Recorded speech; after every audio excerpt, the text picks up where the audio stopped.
వచ్చినాడు. రాజు మంచుకుంటే ఏమైనా చేయగలరు కదా అని ఊరంతా పండుగ వాతావరణం కోలాహలంగా ఉంది.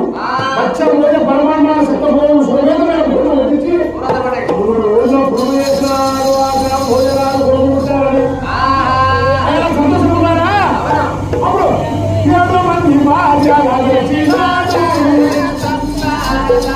7 మంది పిలిచాడు. మీ పునరుత్థానం చేశాడు. 6 మంది భార్య పిల్లలు 6 మంది చూశారు. అందువల్ల జాతకం చూస్తున్నాడు. ఏమయ్యా చంద్రుడు బ్రాహ్మణ జాతకం చూడండి.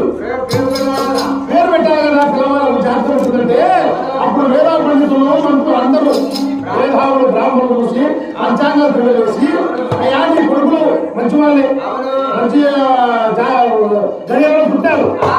పేరు పెట్టారు. చంద్రగుప్తి రాజులు 6 మంది చంద్రగుప్తి రాజులు పేరు. సరే జాతకం వచ్చిందో దోషం ఉంది. ఏం దోషం ఉంది? వీళ్ళు ఒకనొక టైంలో ఒకనొక సమయంలో తానేపురి పట్టం పోయి మరి ఓడించలేక ఈ పెరుగు పెద్దగా ముక్కులో ఎంట కొప్పులోకి వచ్చినప్పుడు ఆలోచిద్దామయ్యా సంతోషంగా ఎందుకని ఆ రాజు 6 మంది భార్యలను పిలిపించి 6 మంది కుమారుని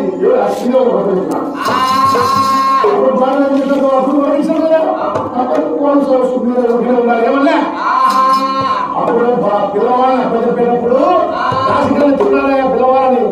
అప్పుడు ఆ శ్రీదేవి అంటున్నా చాంభోజరాజు బాబా మాణిక్యాల శ్రీదేవి ఏ 6 మంది కుమారులు అన్నా ఈ 2 వయసులో ఎన్నో కష్టాలు ఎన్నో బాధలు